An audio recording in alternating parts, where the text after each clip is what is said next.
സംസ്ഥാന ശാസ്ത്രോത്സവത്തിൽ Karimannoor saint Joseph school ചാമ്പ്യന്മാർ. തിരുവനന്തപുരത്ത് നടന്ന ശാസ്ത്രോത്സവത്തിൽ ഹൈസ്കൂൾ വിഭാഗത്തിലാണ് സ്കൂൾ ഓവറോൾ ചാമ്പ്യന്മാരായത്. സാമൂഹിക ശാസ്ത്രം, പ്രവൃത്തി പരിചയം എന്നിവയിലും തിളക്കമാർന്ന നേട്ടം സ്കൂൾ കൈവരിച്ചു.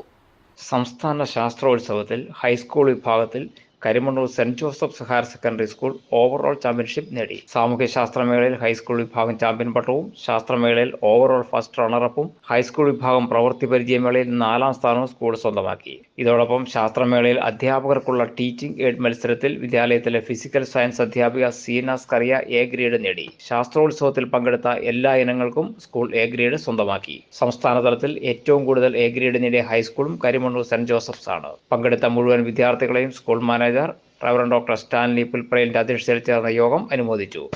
അസിസ്റ്റന്റ് മാനേജർ ഫാദർ ജോസ് വടക്കേടത്ത്, principal Bisoy George, headmaster Saji Mathew, staff secretary Jeesam Alex, senior അധ്യാപിക മേരി പോൾ എന്നിവർ സംസാരിച്ചു. അധ്യാപകരായ KU Jenny, Alphonse Varkey, Sabu Jose, sister Daisy Augusty, Mini Chacko, Saji Jose, Sebin K Saju, Teena Jose, sister Ancy John എന്നിവർ നേതൃത്വം നൽകി.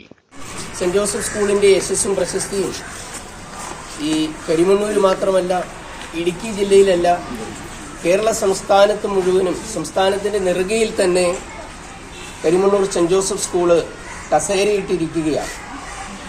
ഹൈസ്കൂൾ ലെവലിൽ നമ്മൾ ഓവറോൾ ചാമ്പ്യൻസായി. അതുപോലെ സോഷ്യൽ സയൻസ് മേളയിൽ നമ്മൾ 1ാം സ്ഥാനത്തെത്തി, സയൻസിൽ 2ാം സ്ഥാനത്തെത്തി. സംസ്ഥാനത്ത് തന്നെ ഏറ്റവും മെച്ചപ്പെട്ട സ്കൂളുകളിലൊന്നായി നമ്മുടെ സ്കൂൾ മാറിയതിൽ നമുക്ക് ഒരുമിച്ച് അഭിമാനിക്കാം. മാനേജ്മെന്റിന്റെയും അധ്യാപകരുടെയും വളരെ ത്യാഗപൂർണമായ സഹകരണവും കോർഡിനേഷനും ഇതിലുണ്ടായിട്ടുണ്ട്. ബിസോയ് സാറിന്റെയും സജി സാറിന്റെയും നേതൃത്വത്തിലുള്ള എല്ലാ അധ്യാപകരെയും ഹാർദവമായിട്ട് അനുമോദിക്കുകയാണ്.